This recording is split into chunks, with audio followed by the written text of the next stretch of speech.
हिंदी पढ़ेंगे class 2A और 2B।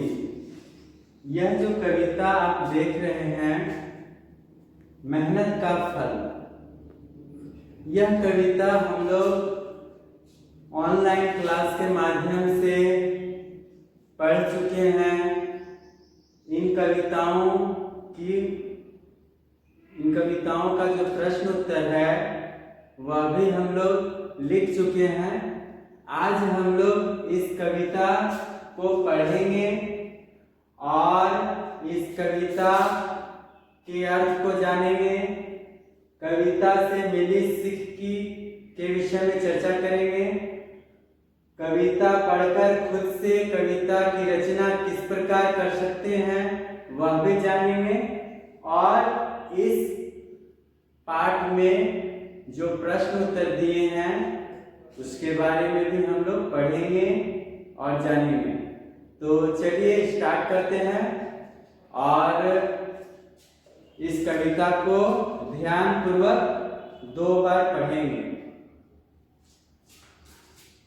चींटी भागी भागी आई, चींटी भागी भागी आई, बोली जोर से बोल, बोली जोर से बोल, आओ दिखाऊं मैंने देखी, आओ दिखाऊं मैंने देखी, रोटी गोलम गोल, रोटी गोलम गोल, मैं अकेली खींच न पाई, मैं अकेली खींच न पाई, मिलकर जोर लगाएं, मिलकर जोर लगाएं, रोटी पूरी गोल सहेलियों, रोटी पूरी गोल सहेलियों, लुढ़का कर ले आए, लुढ़का कर ले आए, मिलकर जोर लगाया सबने,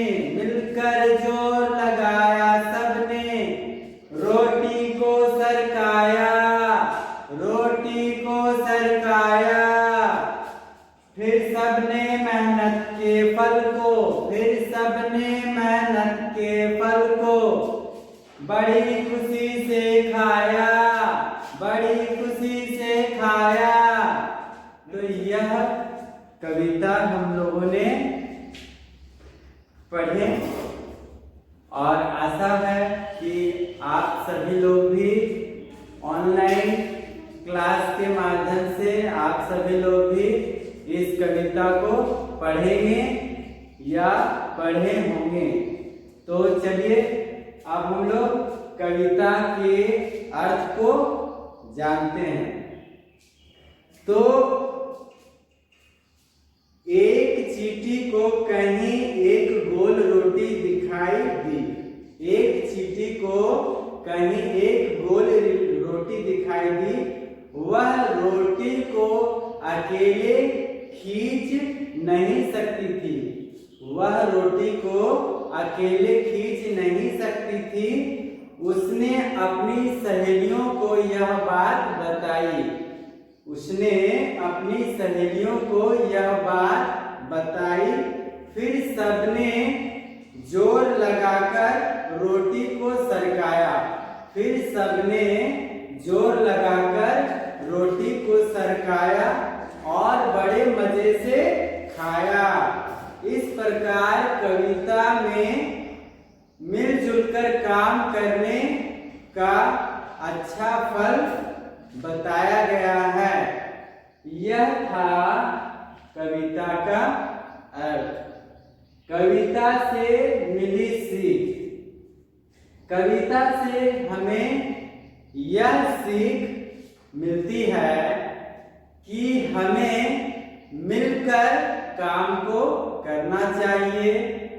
जब हम मिलकर के काम को करेंगे तो काम आसान हो जाएगा, काम जल्दी से होगा और इससे यह भी सीख मिलती है कि एकता में ही बल है। अगर हम एक मिलकर के काम करेंगे तो काम बड़ा ही जल्दी से और आसानी से बन जाएगा। और सब मिलकर के काम करेंगे तो काम के पूरे हो जाने पर काम सफल हो जाएगा, काम हमारा बन जाएगा। तो आनंद भी हमें बहुत आएगा, क्योंकि मिलजुल कर काम करने से आनंद और भी बढ़ जाता है। यह था कविता से मिली सीख। कविता पढ़कर खुद से कविता लिखना हम लोग कैसे सीखेंगे, यह भी थोड़ा जान लेते हैं। देखिए, कविता में हम लोग देख क्या रहे हैं, चींटी भागी भागी आई। यहां जो आपका आई जो शब्द है, यह कविता का पहला पंक्ति है, पहला लाइन है। तो यह आपका क्या है कि कविता का लय, धुन या कविता का बोल को ये लयबद्ध करेगा। एक प्रकार से कविता को सजाएगा, कविता के उच्चारण को वह सुंदर बनाएगा। तो यहाँ पे कविता भागी भागी आई, उसके बाद हम लोग देख रहे हैं कि मैंने अकेली खींच न पाई। यहाँ आई है, यहाँ पाई है। उसके बाद हम लोग देखते हैं कि मिलकर जोर लगाए, यहाँ लगाए हैं। उसके बाद फिर आया है लुढ़का कर ले आए, तो लगाए आए। यह कविता के उच्चारण को और भी सुंदर बना रहा है।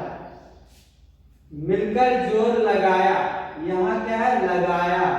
उसके बाद अगली पंक्ति जो हम लोग इसमें जोड़े हैं, मिलकर जोर लगाया के बाद सबने रोटी को सरकाया।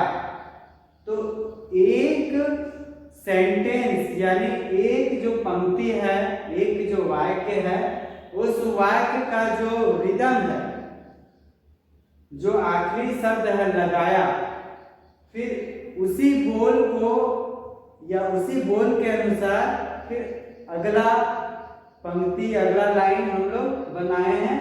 मिलकर जोर लगाया, फिर नेक्स्ट में क्या, सबने रोटी को सरकाया, लगाया, सरकाया।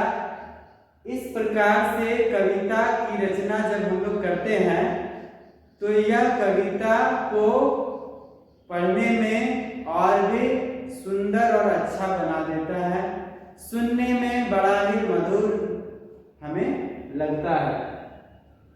तो यही बात हम लोग को थोड़ा सा ध्यान में रखना है कि जब भी हम लोग कविता की रचना करेंगे तो पहला जो हमारा सेंटेंस होगा या जो हमारा पहला जो वाक्य है, उसके अंतिम में जो शब्द आएंगे, ये है ना, उसी को हम लोग, उसी स्वर को हम लोग रिपीट करेंगे आगे आने वाले वाक्यों में। और विचारों को, भावों को जोड़ते हुए हम लोग आगे बढ़ेंगे, तो उससे हमारा एक सुंदर सा कविता बन जाएगा। तो हम लोग प्रैक्टिकल करते हुए अपने से यूं ही एक 4 लाइन का कविता बनाते हैं, और हम लोग भी इस तरह से छोटी छोटी कविताओं की रचना करेंगे और एक तरह से हम लोग प्रैक्टिस करेंगे। जैसे यहाँ पर चींटी के बारे में हम लोग एक कविता पढ़े। मान लीजिए कि इसी प्रकार से बहुत सारे विषय हैं, चींटी है, घोड़ा है ना, स्कूल है, नानी है। तो एक शब्द लेते हैं आम। अब आम के बारे में हम लोग तो देखते ही हैं कि पेड़ में बड़े बड़े आम लगे हुए हैं। आम दिखने में किस प्रकार है, कोई पीला है, कोई हरा है ना। तो इस प्रकार से हम लोग आम के बारे में तो बहुत कुछ जानते हैं, आम के पेड़ के बारे में जानते हैं। तो हम लोग इसी विषय को लेकर के कुछ जैसे 4 लाइन का 8 लाइन का कविता हम लोग लिखेंगे। तो हम लोग 4 लाइन का ही लिखते हैं, क्योंकि ज़्यादा बड़ा हम लोग लिखेंगे तो समय भी ज़्यादा लगेगा, इसीलिए हम लोग 4 लाइन का लिखते हैं।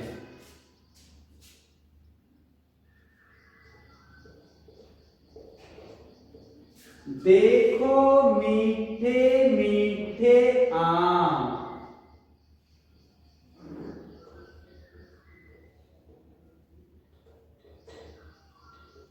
देखिए देखो मीठे मीठे आम।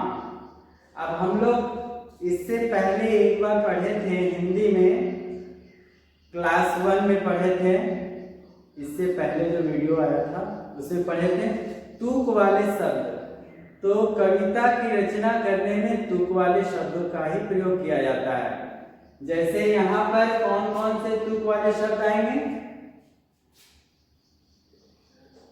आम, दाम, नाम, ये क्या है?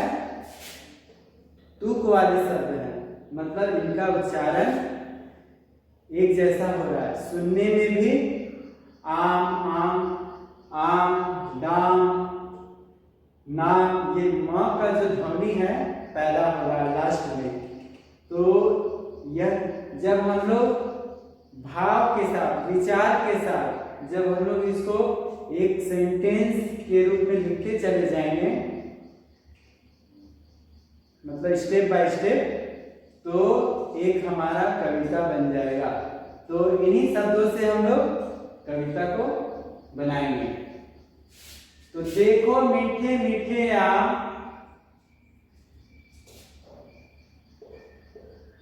हरे हरे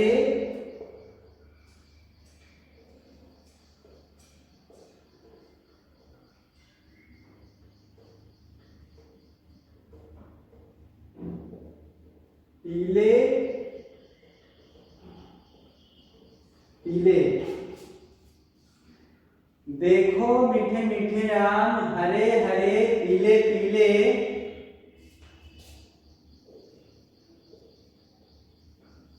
लटके हुए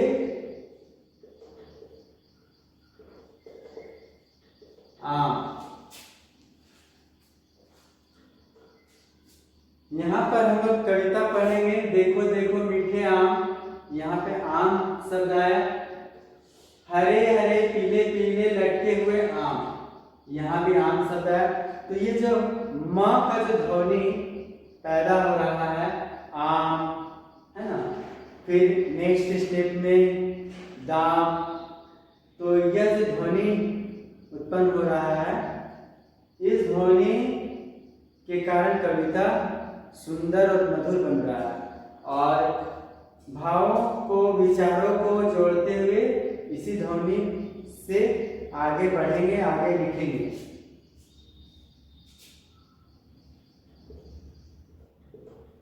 चलो बच्चों,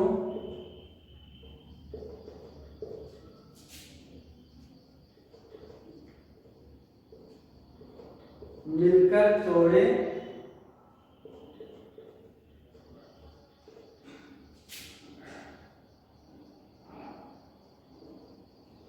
नहीं लगेगा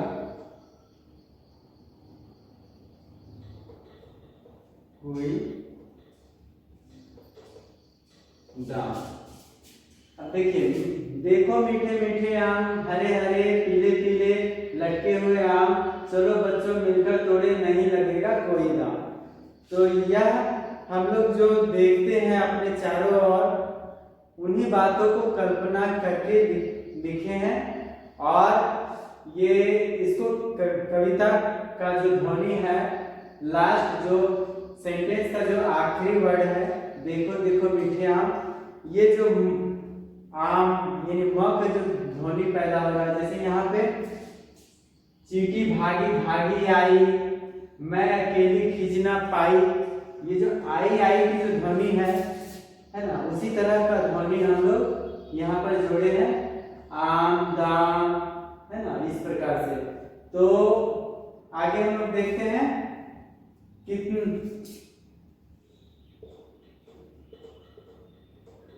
कितना प्यारा, कितना मीठा, कितना प्यारा, कितना मीठा यह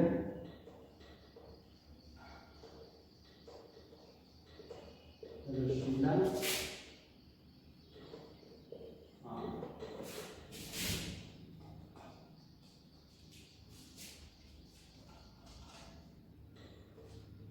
देखिए, यह एक छोटा सा कविता बनकर के तैयार हो गया और इसमें कोई विशेष मेहनत करने का आवश्यकता नहीं पड़ा है, क्योंकि जो भी बातें कविता के माध्यम से लिखे हैं वो क्या है, हम लोग हर दिन देखते हैं, नेचुरल बातें हैं। तो आप सब भी कोशिश कर सकते हैं जिससे हमारे मन में जो भी विचार है उसको एक कविता का रूप दे सकते हैं, एक कविता लिख सकते हैं, है ना, जो कि हमारे अंदर छिपी प्रतिभाओं को और भी वह दिखाएगा, और भी हमारे अंदर छिपी प्रतिभाओं, हमारे अंदर जो छिपी प्रतिभा है वह बाहर निकल के आएगी। अब प्रश्न उत्तर का भी थोड़ा सा चर्चा कर लेंगे, हल्का सा चर्चा। कविता तो हम लोग ऑलरेडी पढ़ ही चुके हैं। अब जैसे पूछेंगे कि चींटी ने क्या देखा, तो चींटी ने एक गोल रोटी देखा। रोटी कैसी थी? रोटी गोल थी। सबने रोटी को कैसे सरकाया? सबने रोटी को मिलकर सरकाया। रोटी को किसने खाया? रोटी को सभी चींटियों ने मिलकर खाया। यह हमारा मौखिक प्रश्न है। आप सभी लोग ये जो शब्दार्थ दिया हुआ है, इस शब्दार्थ को कॉपी में लिखेंगे। उसके बाद जो भी मौखिक प्रश्न आप लोग को पढ़ाया गया है ऑनलाइन वीडियो के जरिए, ऑनलाइन क्लासेस के जरिए, वो सब आप हिंदी कॉपी में चैप्टर वाइज लिखेंगे। पार्ट 1 का पहले, फिर पार्ट 2 का, फिर पार्ट 3 का, फिर पार्ट 4 का। धन्यवाद। अब हम लोग फिर किसी दिन दूसरे क्लास में पढ़ेंगे हिंदी विषय। धन्यवाद।